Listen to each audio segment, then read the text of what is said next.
Hello and welcome to this week's episode of Dadas Show, coming to you from Park Inn by Radisson here in Westlands in Nairobi. I'm your host, Ashiko Mbune. Now, as our name suggests, the Dadas Show aspires to promote the spirit of sisterhood and solidarity amongst Kenyan women. And we do this by creating an open and a safe platform for women to discuss issues pertaining to their health, their lifestyle, their careers, their families, and anything that affects them in one way or another. We also take time to acknowledge and celebrate formidable women who have taken leaps and bounds and strides to do well for themselves and to also represent the Kenyan women through mentorship and through just doing fantastic. This is also known as our Trailblazer episode. So the acronym STEM in education stands for science, technology, engineering, and mathematics. It represents a group of subjects that fall within these four areas of education. Now, it is a well-known fact that men vastly outnumber women who are majoring in STEM-related fields in university and colleges, because it's believed that women have been systematically tracked away from science and mathematics subjects throughout their education, which of course limits their access, their preparation, and opportunities to pursue STEM-related fields of study and careers in the future. Now, today I'm joined by a lady who has refuted this notion and is one of the most reputable engineers in the country.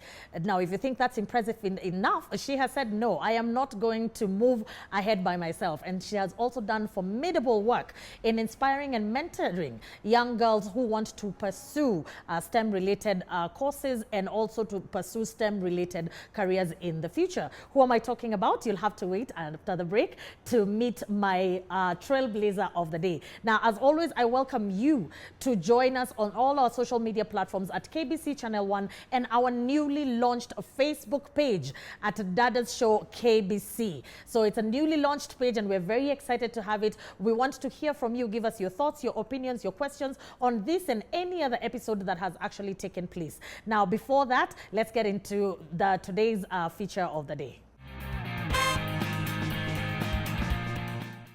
The number of women in science, technology, engineering, and mathematics slowly increases as more students enroll in STEM-related fields of study.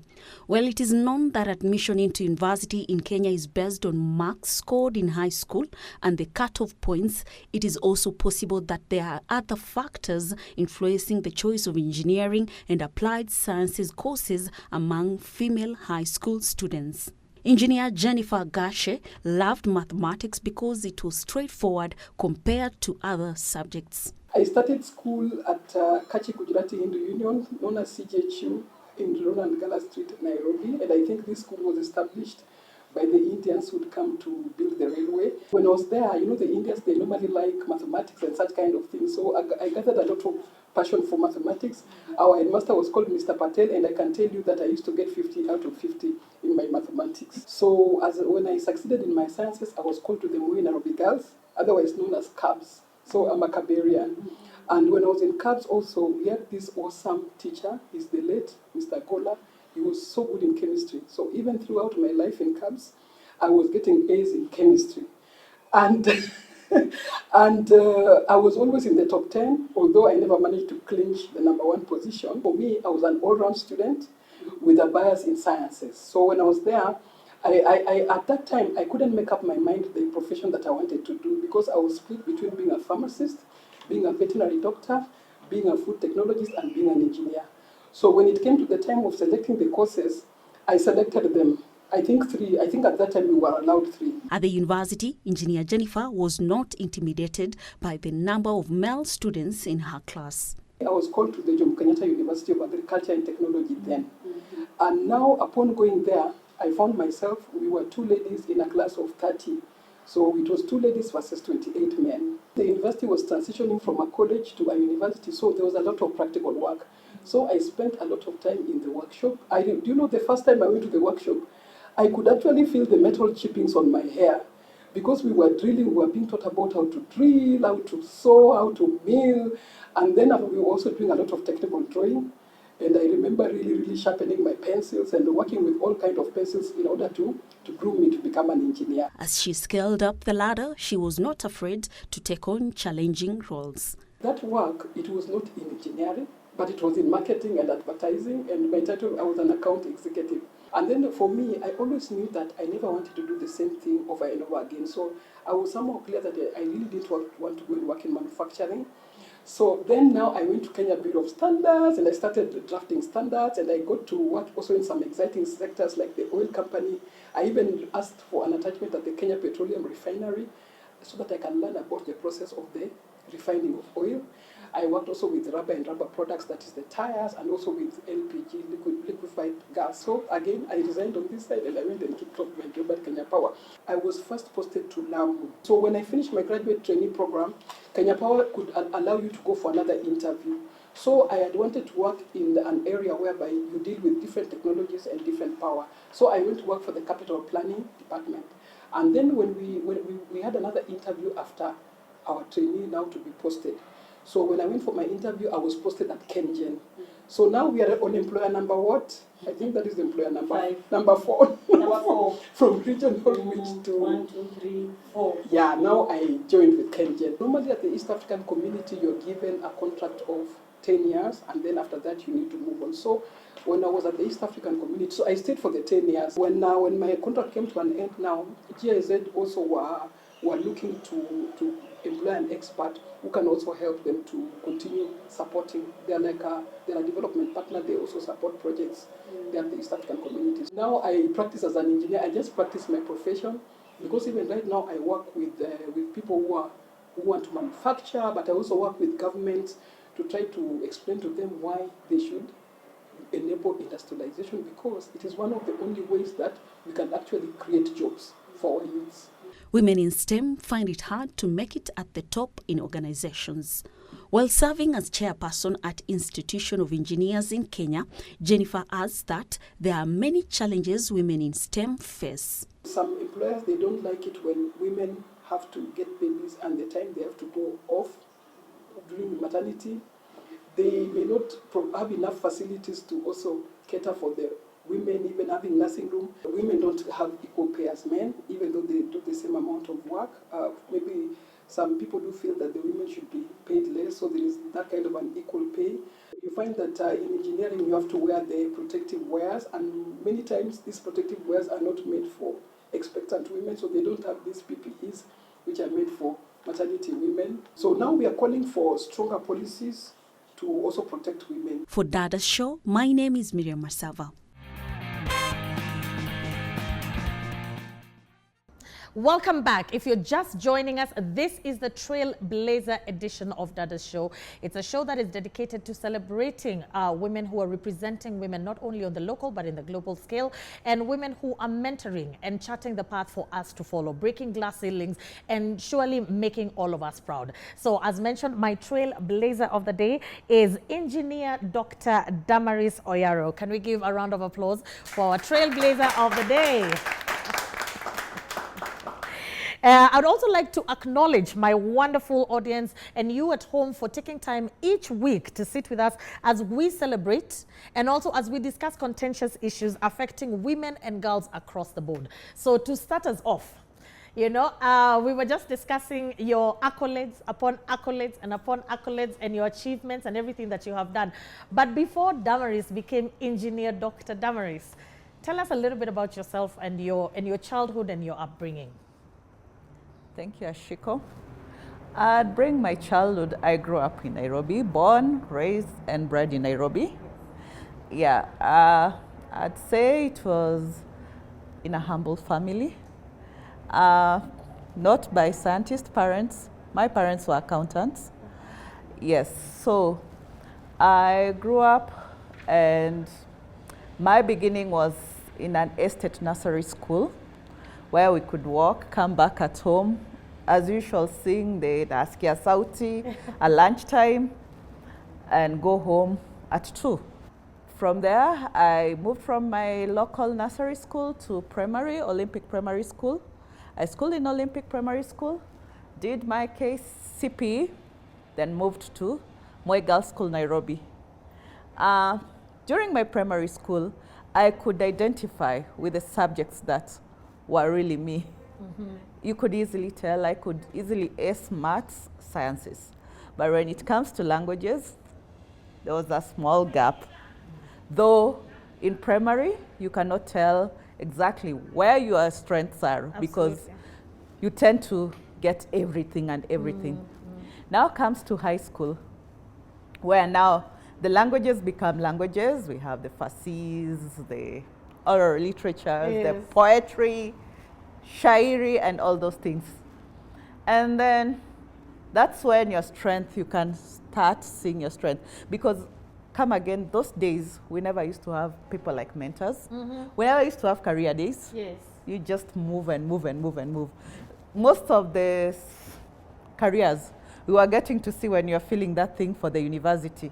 Yeah, there is a career like this. There is Yeah. what is all this about? There was no internet for us to go Google to find out. This engineering, what does it mean? We knew medicine. Who doesn't know a doctor? We knew nursing.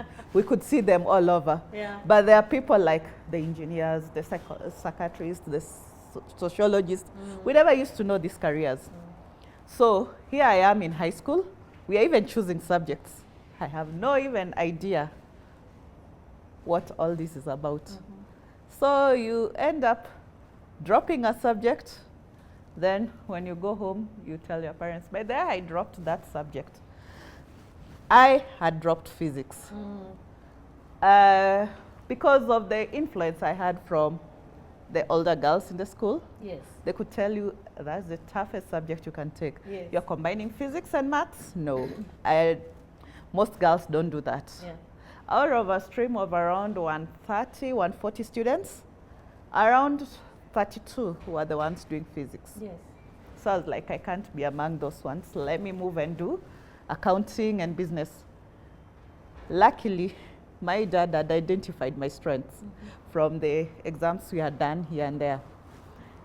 He actually mentored me, came to school, and talked with my physics teacher and told her, you can give her a chance to move in and do it. And that's how I moved up with physics. After missing a whole term of physics, Wow. I'm here now starting to grasp what is happening.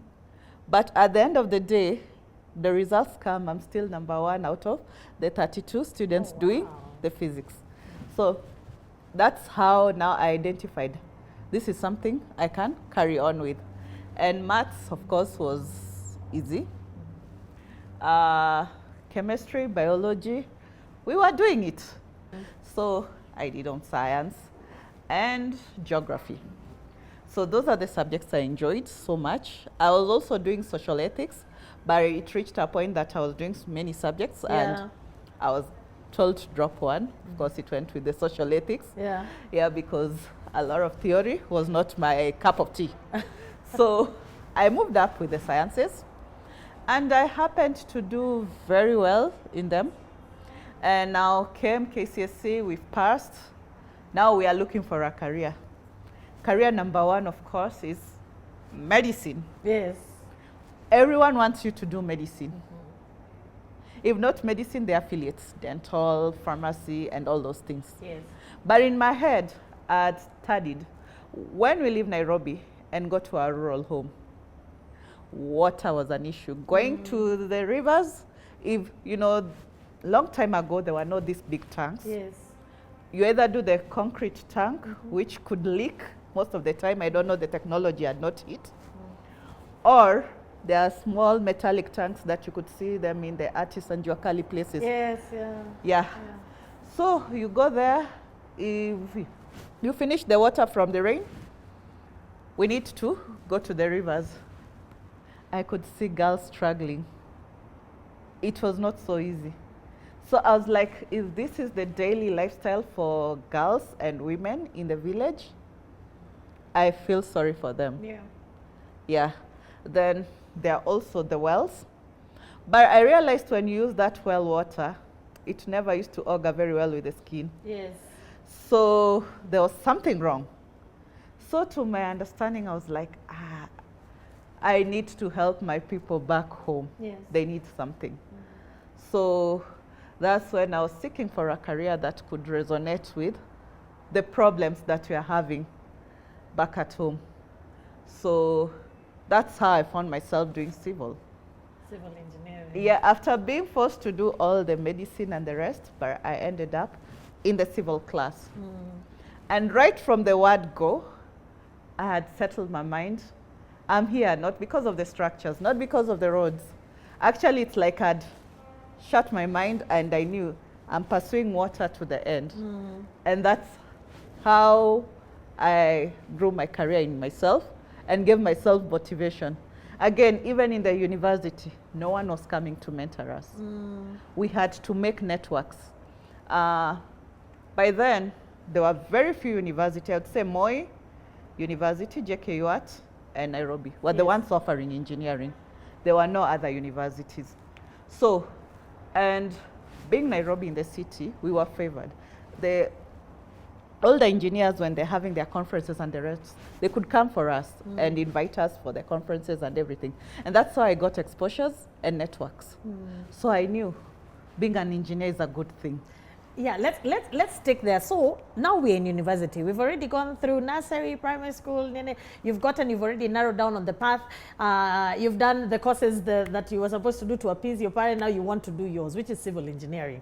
How was it for you in a class? Because like during the break, remember we were asking some lovely ladies here who are also pursuing engineering. How many are they in their class? How many ladies are they in their class versus gentlemen? How was it for you? Because you can imagine the difference was staggering. For you now, this is back then. How was it for you? How were you able to deal in a male-dominated classroom? Wanashindwa huyu anafanya nini? Anafaa kuwa pahali anafanya nursing. Yeah, it was quite tough. I remember we've gone to do civil, but the first year in engineering, it's a lot of maths and sciences. We are doing like sort of the A-levels that we did not do. We are capturing the hard physics and the hard chemistry and maths. So what we were done, we were mixed with electrical engineering. Yes. And that was a whole class of 180 or something. But we were barely 10 girls in that class. Oh my. And remember, when you're in first year, people are busy doing other courses too before they really settle down, because like in engineering, our degree starts counting in third year. Yeah. So we were very few and we were trying to cope. Then to make what matters worse, we were taken to hostels in between men. Oh dear. They were called prefabs. Yeah. First year, we have been thrown to prefabs. One prefabs where the few of us are with some medical students and law students. Then this side is men, the other side is men. So we had just to. So you're feeling overwhelmed everywhere. In the hostels, you're overwhelmed. In the classrooms, you're overwhelmed. Wow. Even the lecturers, I actually was not taught by any lady lecturer until I reached third year. It's when I saw a lady lecturer. Yeah. Yes. How did you deal with these challenges? You know, for you to get to a point where you've had your degree, you've moved on to have masters, PhDs, all of them. What makes you go back? First of all, we were lucky enough in those hostels. Now we had the law students. Law, we had so many ladies. So, but most of the time these students were, I think they study Monday, Tuesday, Wednesday, then Thursday, Friday they are free. So the medicians are the ones who used to keep us the pace. At least we are many of us within there. So at least after the class, we could go back, have stories, have fun, and at least work hard, because medics and engineers were ever studying. But the law students were there to keep fun and tell us what is happening around the university. At least they kept us company. Yes. Yes. So a good structure, you know, a good discipline structure is what got you through those years, especially in a male-dominated field. Yes. Yeah. So, tell us now about your career, because now you've survived university and now you've gotten in. And I'm sure if you thought that university was challenging, now you're playing with the big boys. You know, how was that for you? My first experience in a real engineering firm, that was Davis and Shartley. Yes. It was a good experience, because there I was not doing the ad one, I was just doing sales. Now come to my next job. Then the post-election violence just hits. And then my company was to supply the Mobilus for sanitation and the tanks for water at the showground. Yes. That's when I realized what the real meaning of an engineer is. We are problem solver. You have to be creative and innovative. We are using these all sciences to bring a solution to these people. Because what I saw, even a place to put the mobilu was a problem. And even you need to educate them how to use it. Because the crowd was too big and sanitation was not there completely. So that was my first assignment that I felt like, yes, I'm needed to do this work, but it can get tough. But that wasn't tough enough. Now come to the real site. In an engineering site, facilities for women is zero. Washrooms, all those things. You know, the way you need even to freshen up and do what? They're Yes. nothing. So sometimes it was quite hard. But I thank God, right now, there is a change. There are these gender policies all over. Yeah. At least, even the sites, there is a bit some feminism, but not yet there. Not yet there completely. In the site, you find you are the only one. And you know who you are dealing with other than your fellow engineers you are dealing with. Fundis. So you issue an instruction. These people will not believe you know what you're saying. They'll be like, I've been issued to put this level with that kagal hanging around there. Yeah. And you know how they can use it. But we had to now look at a technical way of approaching it. And we could go with senior engineers. Of course, they were male. Yeah. And they tried telling the site foreman to tell the fundis that she's the one in charge of this site. No one else is coming here to take care of this site. So they better learn to take instructions from 'Cause a woman. Yes, you know, like especially sewer lines, they're very tricky. If you miss a level, that thing will not flow. Yeah. It will be clogged up there. So what they could be told, and if she tells you to undo what you've done, the losses are on you. So please follow what she's telling you. Put the levels are there required. So at least with time, that was my first site experience. And I learned a lot from that. Yeah. It was 3 months being in the site, but I learned a lot. Wow. I learned how to navigate with the men. And sometimes being told I have to take the lorries to go back to town. To town. So you have to climb on the lorry. No, in front there, but it's still quite high. It's quite high, yeah, that's what I mean. Yes. So, but we got used to it. And that is an experience that when I'm mentoring the young ladies, I tell them, this is what you expect in the field. But since you've been with them throughout, you know how to move yourself. So the experience of even studying with male in class, you get to know how they think, how they do their things, and you're able to work it up. Yeah.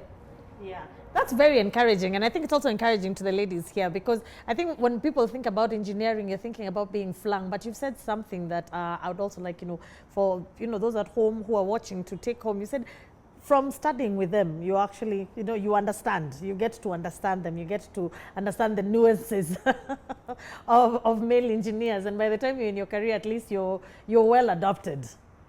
Which is excellent. So thank you so much. Now, those are some of the issues that I believe are maybe holding women back from getting into STEM-related fields. According to you, and according to your experience mentoring this girl, what are other reasons that are stopping girls from pursuing this kind of courses and this kind of careers? The first thing is the stereotype. We all know engineering is it's a bias to men. Yes. Ladies are wired to be home carers. So in our mind, most of us know, even if I'm good in sciences, engineering is not my place. I can be a doctor, I can do all those things. So why should I go to engineering? I'll not get my base. You know, men are risk takers. Yeah. Even in business, they'll just decide I'll be a contractor and move on. But very few ladies will even decide I can be a contractor. No. We want the soft touch Soft of life. engineering. Yeah. So I think maybe it's the way we believe, Yeah. the stereotypes that are in the society, and you know, the thoughts that we have. That type of work, it's manlish and we need a lot of energy. You know, they associate us using bolts, nuts, screws, wires, the wheelbarrows and the rest.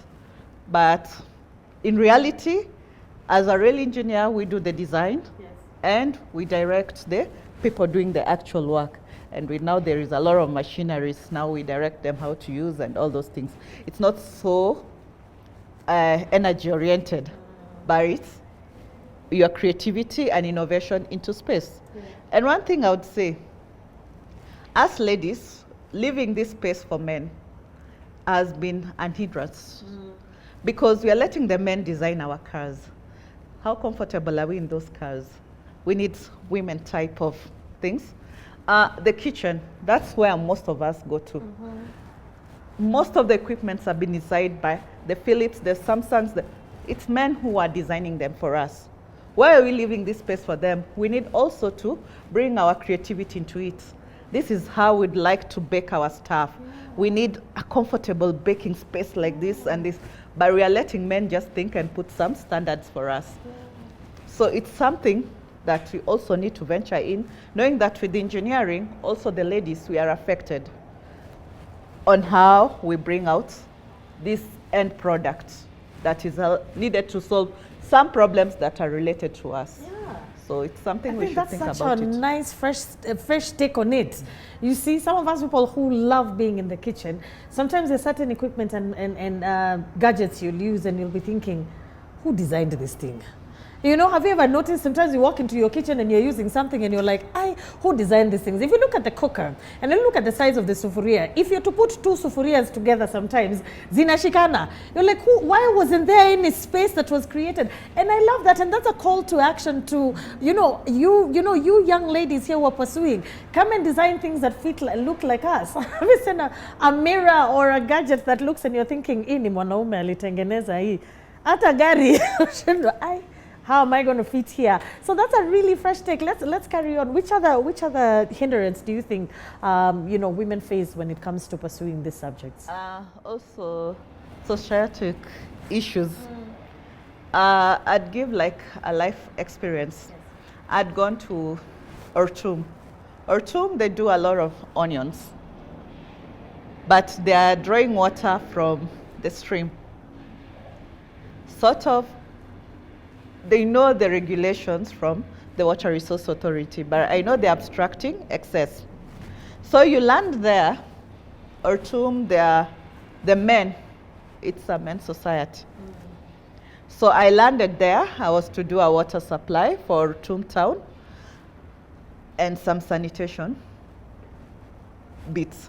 So I was to do the feasibility studies and the rest. So I land there, they realized this is a lady. Yeah. A whole kamkunji of men surrounded me. What have you come to do here? Tell us. You've come to disconnect us from our livelihoods? You know. So it's an hindrance. They don't believe a lady is able to do anything constructive in the engineering world. The other one is work-life balance. Yes. This is a tough one. You know, we graduate, and that is the peak of where many ladies maybe are starting families. Yes. Or, again, you've stayed in the university for 5 years.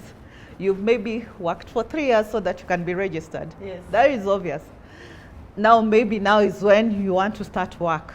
You've gotten that job, the dream job. Even getting that job, most of the men will look at us like, huyu atakuja hapa, the next thing is maternity leave. Yes. That is the hardest bit of the ladies. While we are away, the men are progressing. They are gaining experience. So when you come back, you tend to be thrown to be the minute taker. You are not given your real job. Small jobs, what would be contingent, small, not the big projects that the guys are doing. You have been scheduled to go to the field. How will you make it to the field home? It's another big issue. How will you cope with the workload that you did not do, the experience that you missed, the project that was going on? So you might end up being removed from the project and moved to another one that is starting, because now you are in the middle of a project, you went away, and they've moved on. They've put somebody else there. So it's quite crazy. And the working hours. You know, engineers, design. During the day, we are sociologists. We are collecting data. I'm coming to you so that before I come up with my end product, I know I'm solving this problem and it's for the society.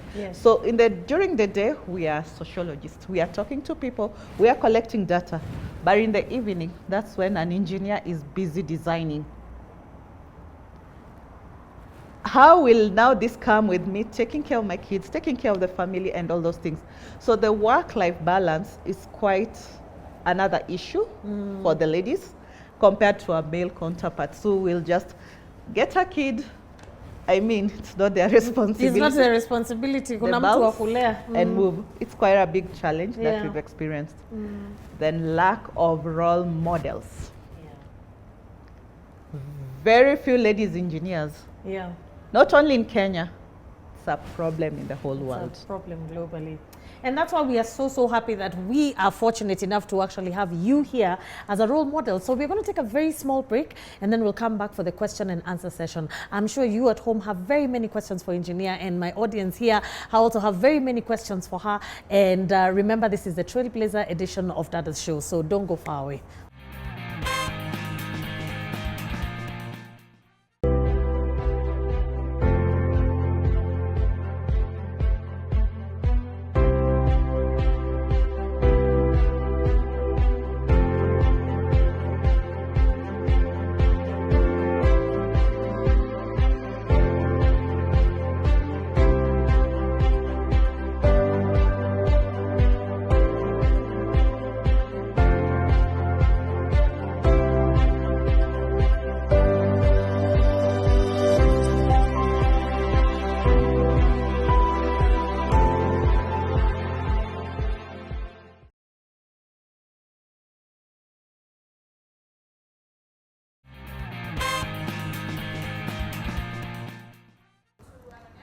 Welcome back. If you're just joining us, you've missed a wonderful first segment. But don't worry, all of Dadas Show episodes and previous ones that have aired are all uploaded on YouTube under the KBC channel. So you can find this and any other episode that we've had before, just in case you missed the first part. Now, if you're just joining us, today's is our Trailblazer episode, and we are celebrating engineer doctor or doctor engineer Madam Oyaro, who of course has enlightened us on so many things about STEM related courses and her life and how she got here and the mentorship that she's actually doing. So now we are at the question and answer session, where we will get, I know even you at home have many questions to Madam, you know, in regards to this particular field. But to start us off, we have Prudence. Prudence will introduce herself. I know she's also in the field, so she'll introduce herself and then she'll ask her question. Prudence, karibu sana.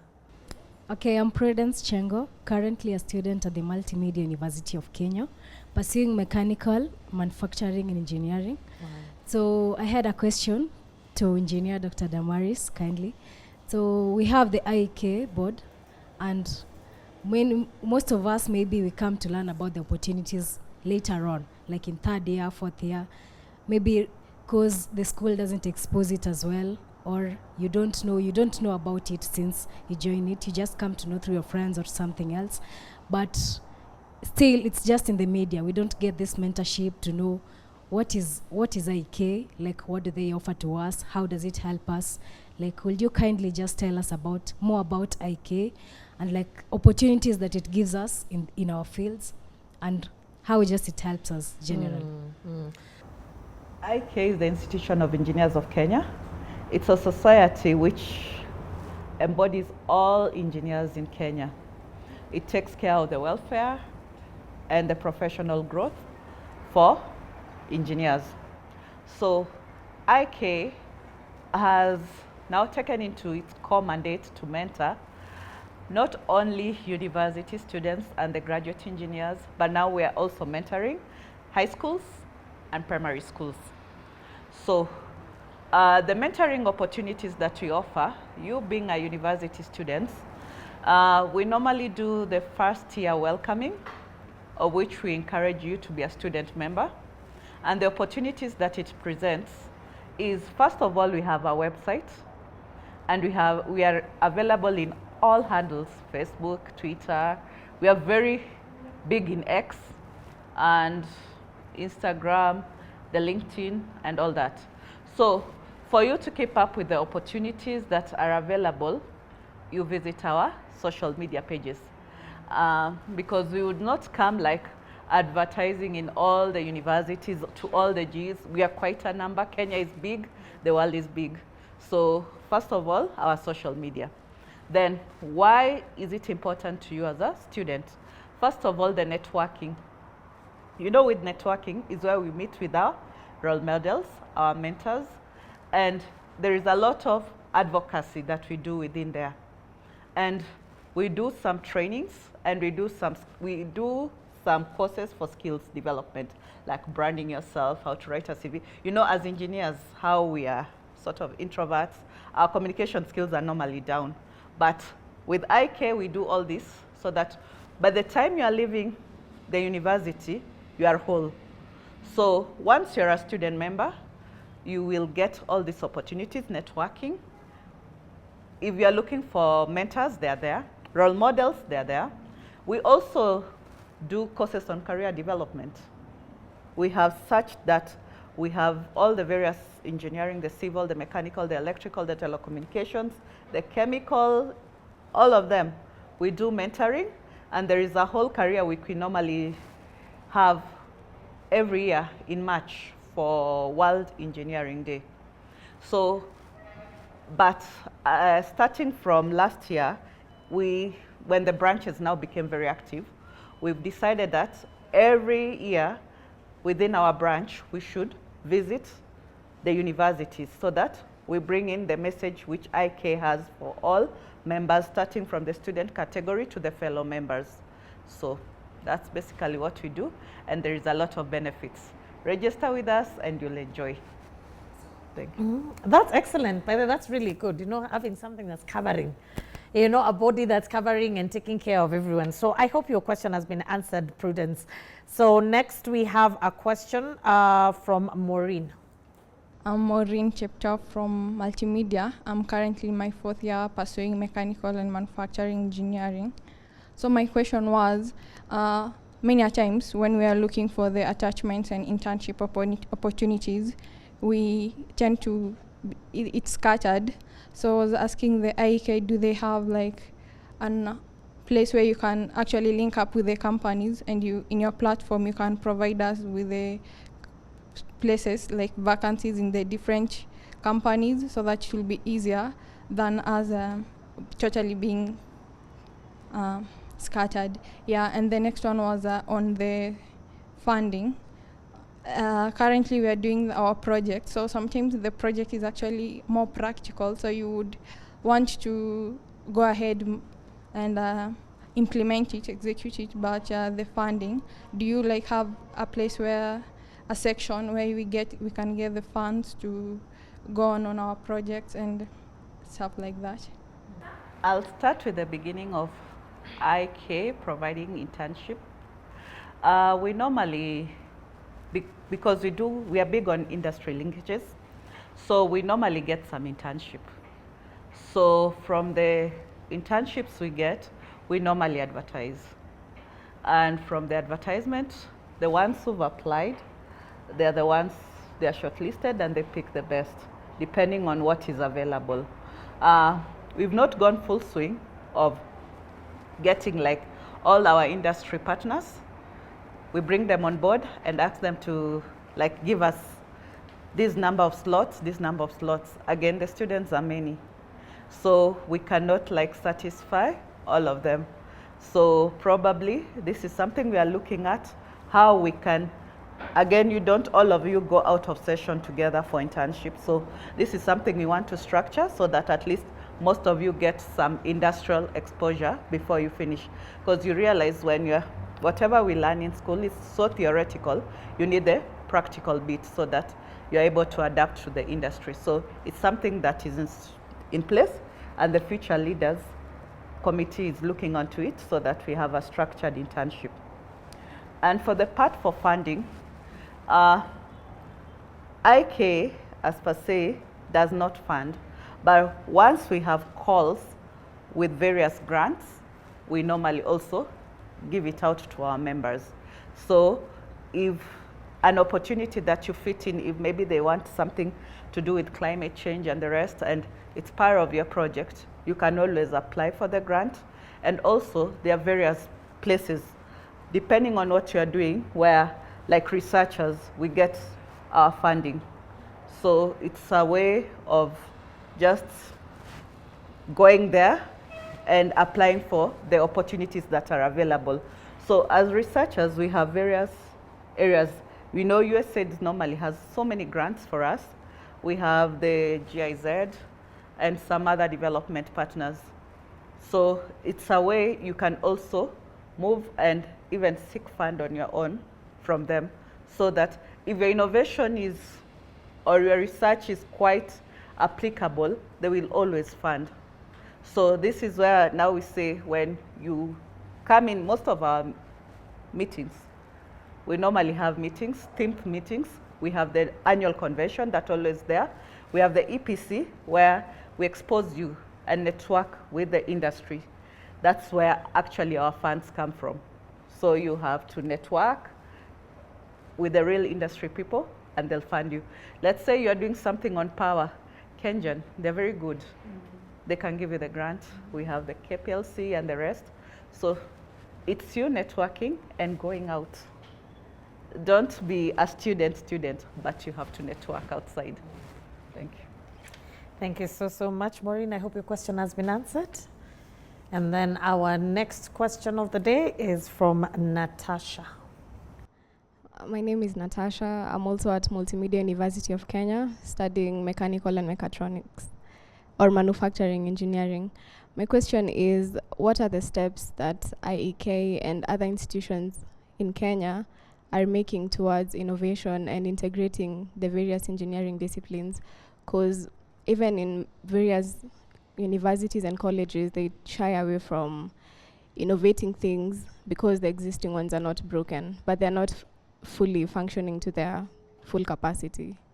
Okay, when we come to innovation, and you know that's where we are moving to. Yes. The country is moving there, and we have the Kenya National Innovation Agency. That's one place where we have a lot of innovations from universities being uptaken. I'd talk about Nairobi University. Every year we normally have the Nairobi Innovation Week. And it's a big event, it's a whole week, where the students have exhibitions, they expose their innovations. They are taken through the IP process, that is intellectual property. Again, we are not there to make the innovations and then you don't gain from them. Mm-hmm. So you have to protect them. So we do the IP for them. And then we also have the hackathons running on during that Nairobi Innovation Week. So most institutions are embracing it. The other day we had the GDC. They had a whole conference on geothermal. They were looking for innovations on that side. KenGen also has a program for that. There is the national one for Kenya, where we are normally asked to send any innovations that we have. So it's just being alive. That's NACOSTI, National Council for Science and Technology. Yeah, so you have to be alive and open to see when these calls are out. Okay, mostly these calls are normally thematic. This time they'll be on climate, environment, renewable energy, but they always have a theme. Other than that, IK, the annual convention, we are always having an expo, and we always seek for those innovations so that we not only expose you to the Kenyan, because the convention is international, we expose you to the world. So from there is where we have now sponsors coming in and all those things.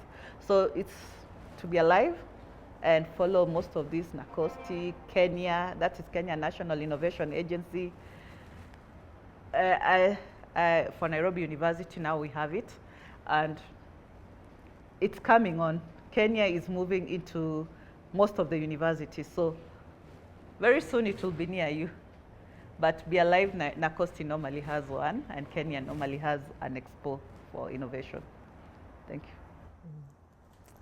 Thank you so much. I think the primary, the message here is you need to be alert. The internet is a treasure trove of information. Like you've mentioned, there are multiple sites and multiple companies. So I think it's about being alert. You know, you guys have full access to the internet and digital spaces. Just being alert to find out what's happening and when it's happening, and see if you can be able to plug in and, of course, you know, get an opportunity out of it. Our next comment is from Sue Musandu. Myself, I'm not an engineer, but a parenting expert. And I have a support group where parents discuss different things that affect them.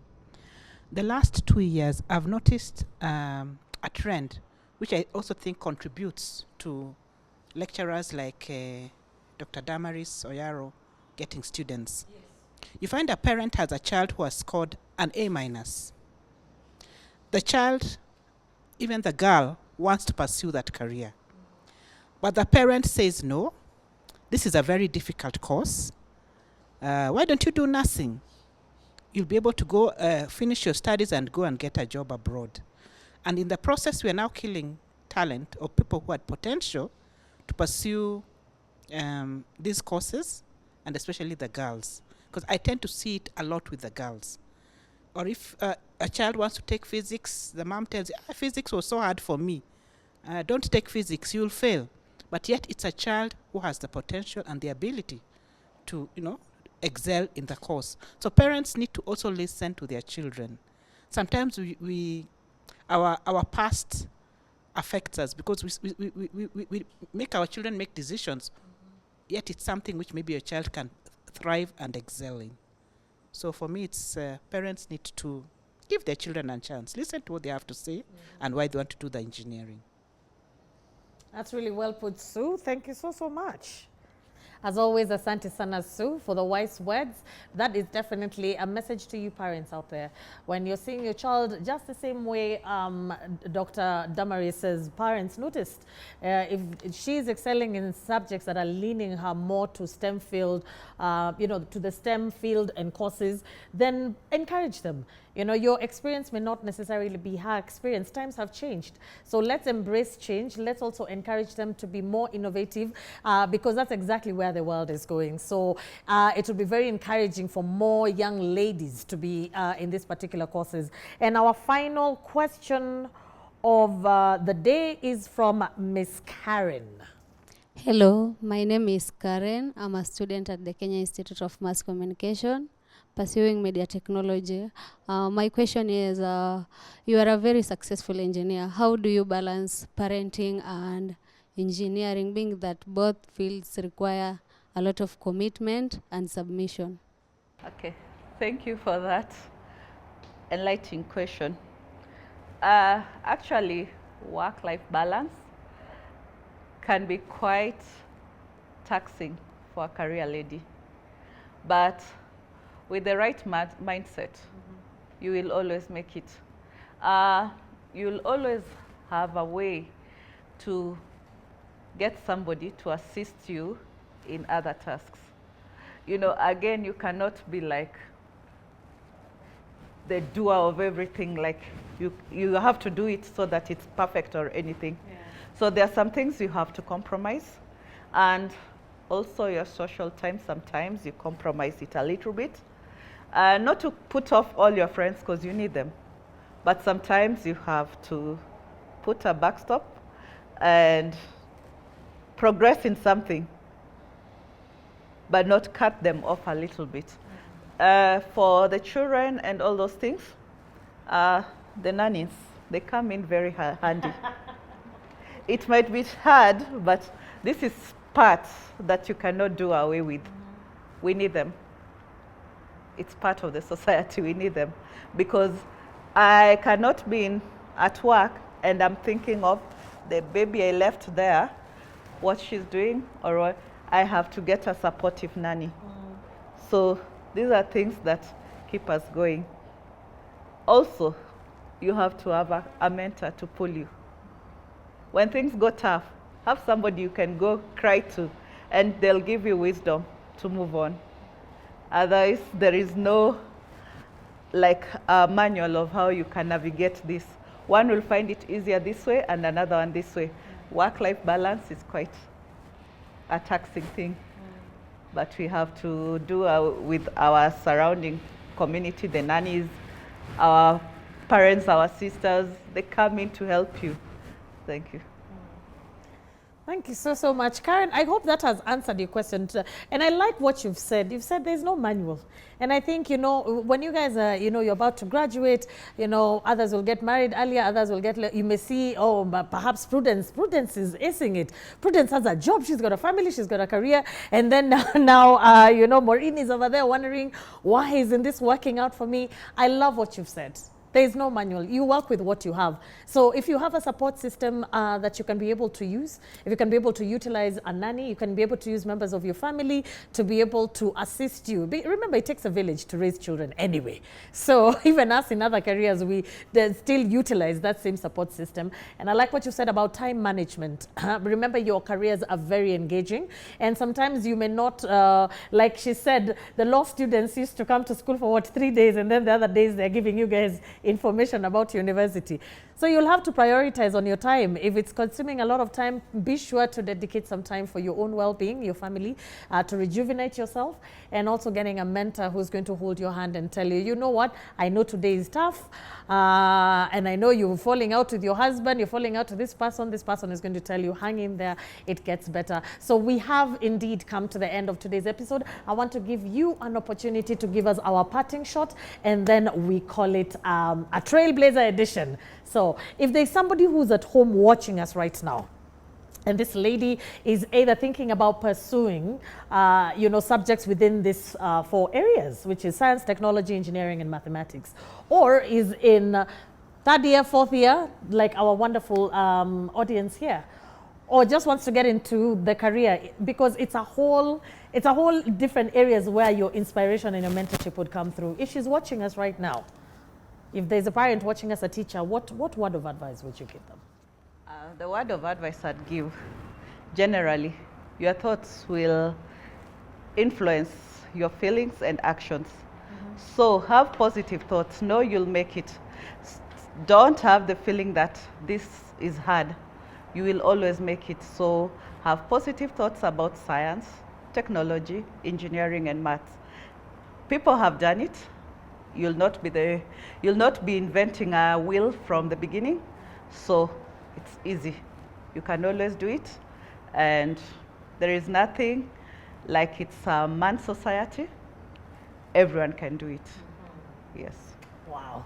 Excellent. Well put. So shun the gender stereotypes, get into the worlds unknown. So remember to keep this conversation going on all our social media platforms at KBC Channel 1 and on our newly launched Facebook page at Dadas Show KBC. Remember to get in touch with us and tell us what you think about this episode and any other episode that we've had before. Give us your questions, your feedback, even your criticism. What do we need to feature more? What do we need to do less of? Because we truly, truly and indeed appreciate you. So on behalf of the production team at KBC, my location partner, a Park-In by Radisson in Westlands, Nairobi, myself, Ashiko Mbune, and everybody who is watching, my audience here, we want to thank you all for staying tuned for this episode. We will catch you same time, same place next week. But for now, goodbye.